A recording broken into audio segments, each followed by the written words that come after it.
I could almost like clip it on, you know. Right.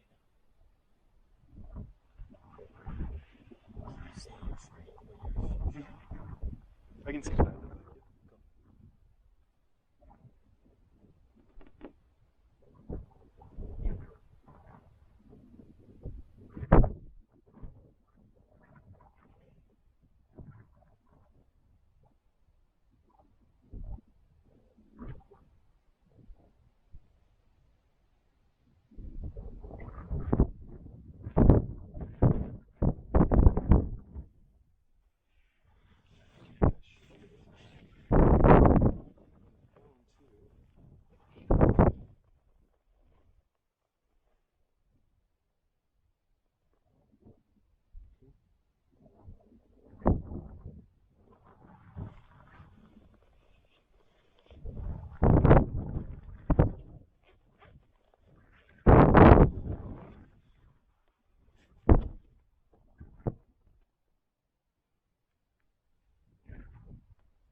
Cool, guys.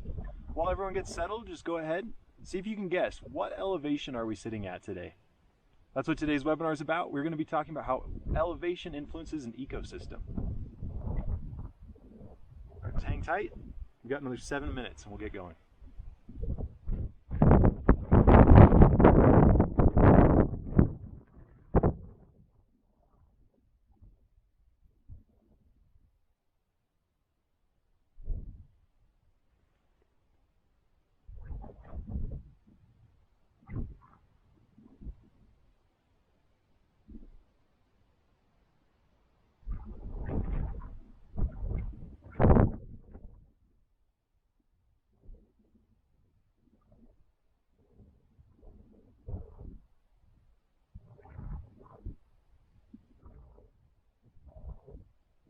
Man, you can see forever.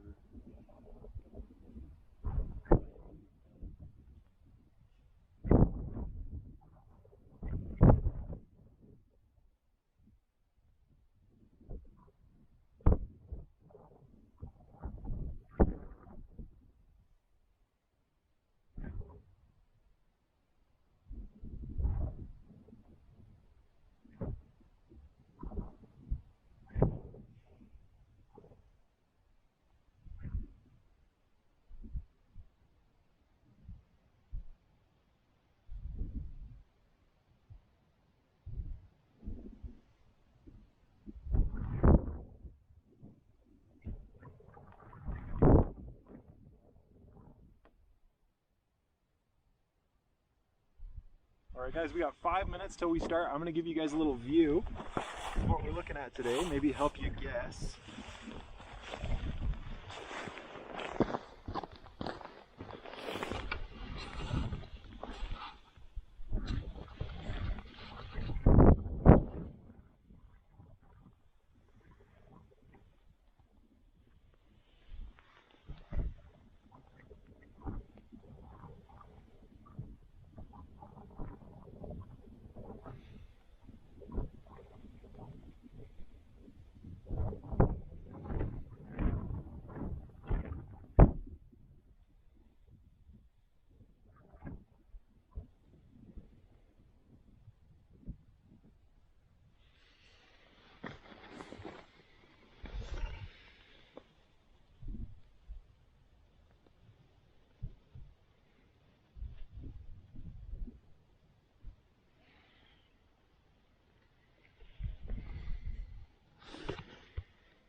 minutes. Let's get settled here. 4 more and we will get going. But while we're waiting, see if you can figure it out.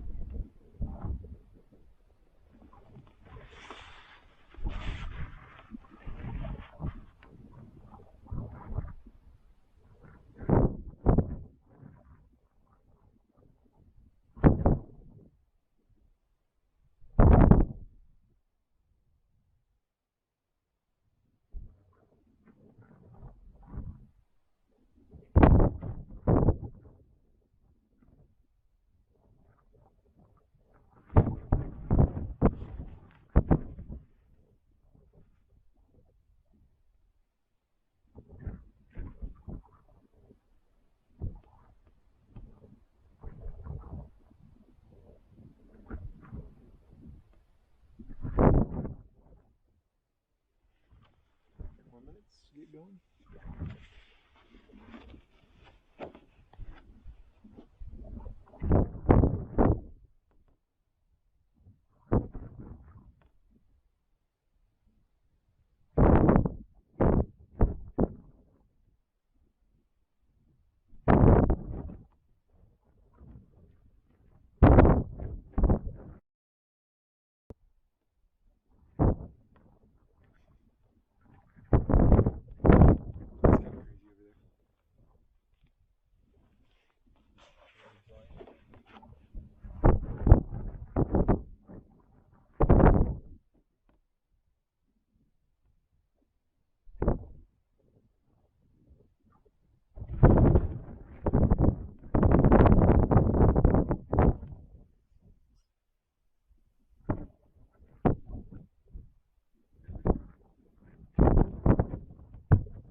Guys, we're almost there.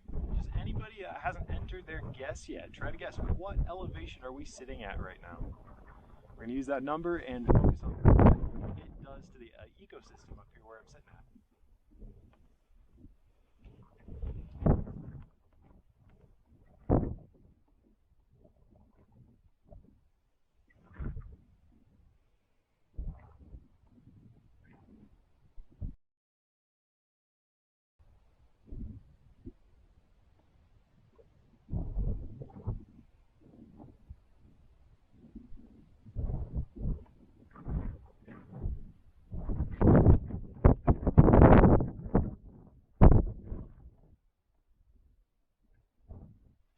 Alrighty.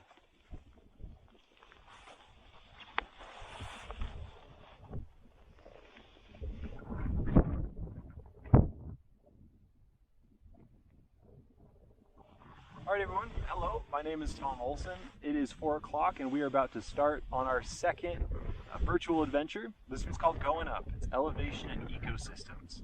How does elevation influence an ecosystem? Well, it turns out it has a huge effect, actually. It also depends on several other things. During our last webinar, we talked about aspect. And now aspect is talking about the orientation of a slope in relationship to the sun. So here at elevation, that aspect becomes even more important. We're going to be going over several different topics throughout this, and there's going to be different opportunities for you to participate. I would love it if you could enter something into the chat too when I ask some questions. It'll allow me to interact with you a little bit. Okay, so I was asking, how high up are we? I got one guess. We're looking at 12,000 feet. That's pretty lofty. We're not quite up there.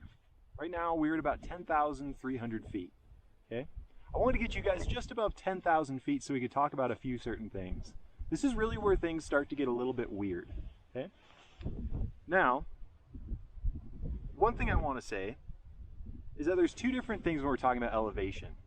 Elevation really just talks about the summit of a peak in relationship to it and to sea level. But there's a second thing that a lot of people don't think about when it comes to elevation. Do you guys know what that is? It's prominence. Prominence talks about how high a peak is from the lowest area that you can see the peak, or a lot of times from your vantage point.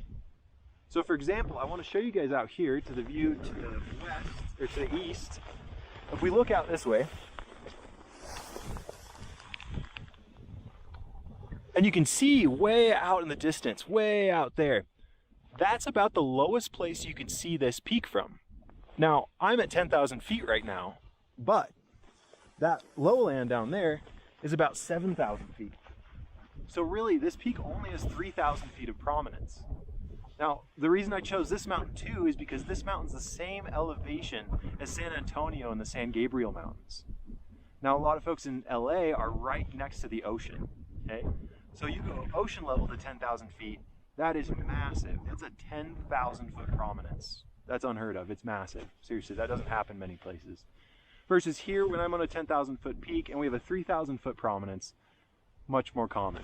So, I'll give you guys an infographic that might help you understand a little bit, okay?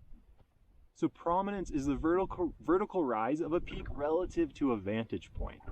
So say this valley right here, which is where we might be at out there, if this peak is at 9,500 feet, what is the prominence for that peak? Well, it'd be 9,500 minus 2,500, that's the point I put here. So we're looking at a 7,000 foot prominence. Versus here, if I'm down here at sea level, for example, and I come clear up to 8,000 feet, I'm looking at an 8,000 foot prominence.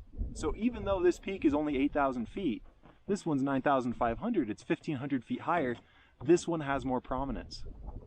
Now, why does prominence matter? Prominence really matters because that's what's going to tell you the difference typically in temperature between where you are and where the peak is. Because if you're not at sea level and you can't get the temperature at sea level, it's difficult for you to guesstimate how high up that location is going to be and what the temperature is going to be at that location. So if we're going to look at our pre-worksheet, our pre-activity worksheet, we looked at our elevation and then we looked at the summit of San Antonio. And now it turns out that for about every 1,000 feet you go up, you drop about 5.5 degrees Fahrenheit. Or for the metric minded, if you go up 100 meters, you're going to drop 1 degree Celsius. Okay, so that's a great estimation. So let's take the example from the pre-activity. We were looking at sea level to the summit of San Antonio, it's about 10,000 feet. So for every 1,000 feet we go, we're looking at 5.5 degrees. So on average, you might guess that the summit of San Antonio is roughly 55 degrees colder than sea level. Now, that's a complete estimation. I don't think you should stick to that. It's definitely not always accurate, but it will give you a good idea when you are planning and trying to prepare for your adventure up in the mountains. You need to know what you're up against, particularly when it comes to the exposure that you can experience on a summit. All right.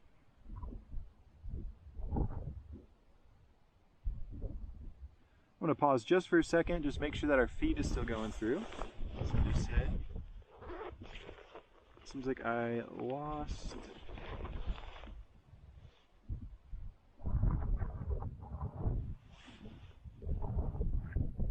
Okay, for some reason, I'm just going to put something into the chat, see if anyone can respond to me.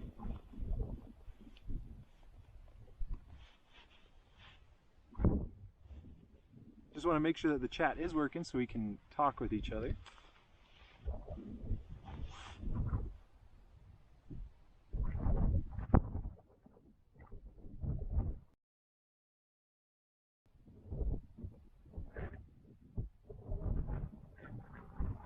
Not getting any feedback. I hope you guys aren't disconnected right now.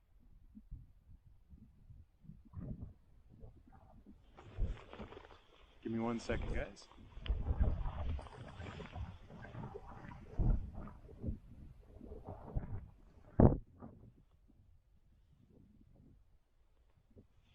Okay. Perfect. People are telling me it's still going through, so we're rolling with it. Alrighty. So, we're talking about being clear up at 10,000 feet, so we can compare the location I'm at to San Antonio. Now, what happens when we're thinking about the air surrounding the peak? What happens when air is heated? What happens to it? Think about it. What if you put a water bottle in your car and your car heats up? Typically, when you crack the top of that water bottle, air is going to come gushing out. So what just happened? Well, the air expanded. This is a property of air. When air is heated, it expands. Likewise, when air is cooled, it contracts. Now, these properties of air is really what makes it interesting to be up at summits like this. It's hard to guess really what you're going to run into. But one of the important things that we need to realize about this air system is that it's working with convection. So when we're up here at these elevations, we need to time where we're going to be dependent off of what the conditions are going to be, okay? So what I mean by that is, say it's early in the morning, okay? The air's been stagnant all night. The sun hasn't been heating anything. Come the sun, the lowlands are going to start catching a lot of heat. Now as that heat starts gushing up into the air, it's going to float high up into the atmosphere until it cools down. And then it's going to start ripping down onto the sides of the valleys. Okay? What I'm talking about is called convection. Now, convection is really important. Okay? Convection is really what makes everything go. It's very similar to what's happening over the oceans with the water cycle. Okay? And when we're talking about an ecosystem, as to what is going to influence an ecosystem, wind is huge. Wind is massive, especially at this elevation. Now, if you see where I am sitting right here, you might notice there's no trees. And you might notice it's really windy. Okay? It's really hard for anything to grow in those kind of conditions when the wind is just howling. So, when we're in mountainous regions, like I am here, that wind is very influential on what can grow in certain locations. Now, if you remember when we were looking out down below as well, if you looked out into the valley out there, there aren't any trees. Now, those lowlands are sometimes just as harsh as these high areas. And as this convection is ripping the air around and past the summits, it leaves a little bit of area right between the summit and the lowland. Now, if you did the pre-activity, you're going to recognize when I say elevation diversity gradient. Okay? We're going to talk about that in a little bit. I've got a little graphic here for you guys. We're going to talk about convection just a bit. Right? So this is really what's happening when we're looking at convection. All right? I'm going to give you guys just a second. See if you can't see that. Okay? So we're seeing that the sun's heat is heating up the air in those bottom draws. It's making all of that air rise up high, way above where I am. I'm talking thousands of feet in the air, maybe 20, 30,000 feet up. Once that air gets up there, it's ridiculously cold. That air cools, it comes shooting back down, and we get a lot of wind here on the summits as it comes in. Now, not all wind is convection, okay? There is prevailing wind that's coming from systems, right? If you look behind me too, clouds. Those cirrus clouds are indicators of high wind. So summits not only are battered by convection winds, they're also battered by prevailing winds. It's pretty harsh up here. So as the air comes up, it gets hot, it expands, it stretches out. Another thing happens as we start gaining elevation. Now you guys might realize that it happens when you're driving a car and you go over a pass. What happens to your ears? Enter in the chat, what do you think happens to air, not only as it rises, but say when you go down too? What are other properties of air that changes with elevation? Let's see if we can get this chat to work.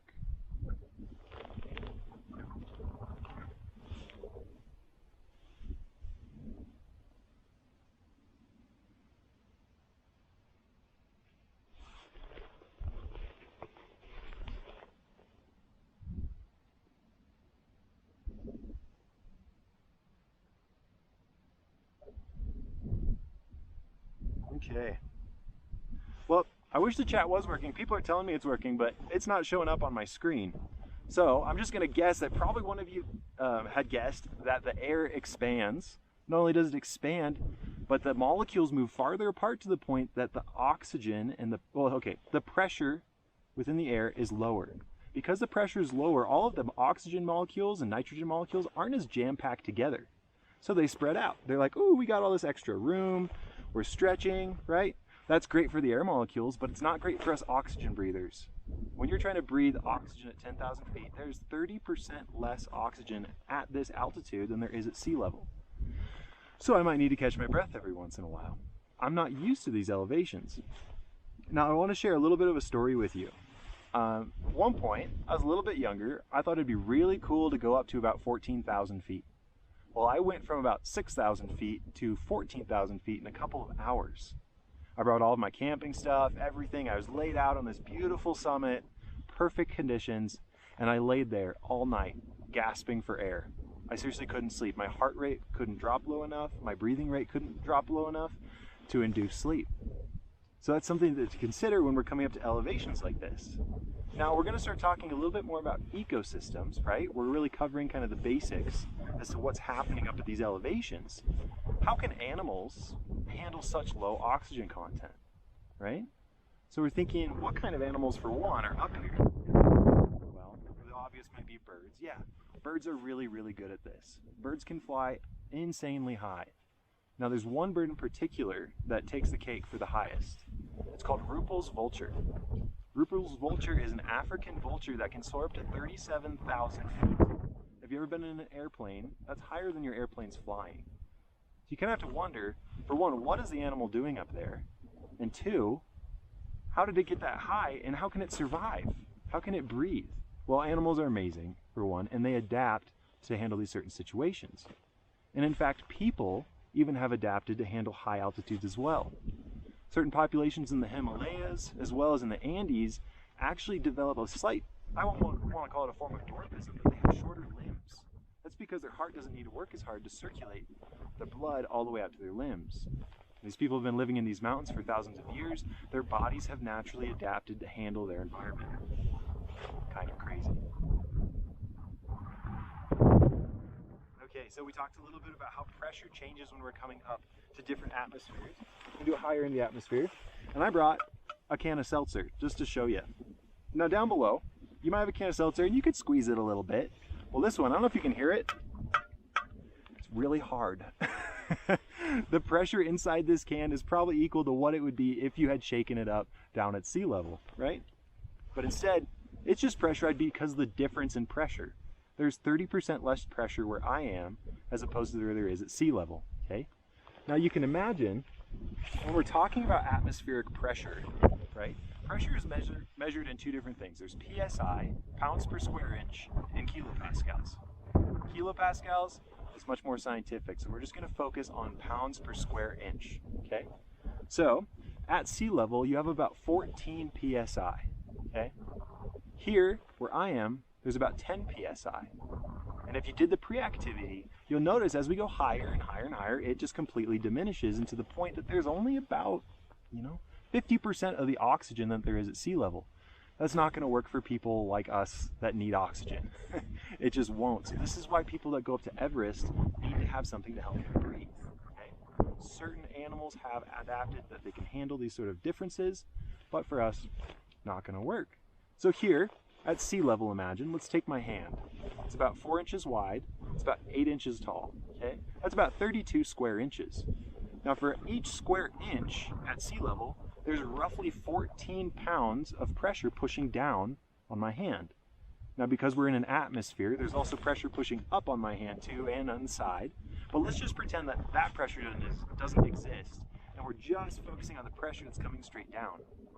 Well, out of the 32 square inches, I would be holding up about 450 pounds of air. So if you think about it, that's how the column of air that is above your hand. Now with the whole atmospheric pressure, it doesn't really matter so much, but just to kind of visualize how much pressure there really is. We're just so used to it. It's kind of like fish at the bottom of the ocean.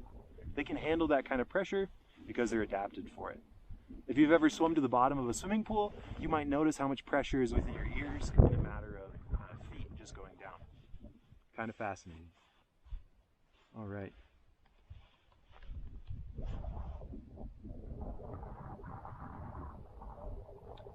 So like I was saying, at 10,000 feet, 10 PSI, you could do the math there. We'd be looking at 320 pounds. So the difference between the 320 pounds in my hand versus the 450 down at sea level, it's just a good way to kind of visualize how different the pressure really is. Okay, I have more questions for you, but I really can't see what's coming through the chat. And I know people are chatting away, so I appreciate it. I hope you guys can communicate amongst yourselves. I'm just glad that you can see me. So, we we covered a lot of the nitty-gritty. So now you know about pressure, you know about the oxygen content, you know about the wind, right? Let's take a break and let's go cruise around and see if we can't check out the environment that we're at. While we are cruising around, I want you to enter in the chat. What exactly do you see? What do you notice about the environment? And now what I want you to pay attention to are the kind of plants that you see. I want you to pay attention to where the plants are growing. And then also pay attention to any other weird, I don't know, things you might notice. Erosion, things that are dead. Let's take a look.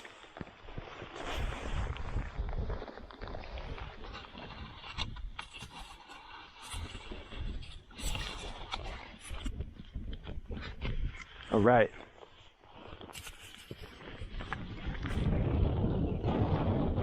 So if you can tell, hope you can hear me here, it was a lot less windy where I was sitting. So I was on the leeward side of the hill just to get out of the exposure to the wind.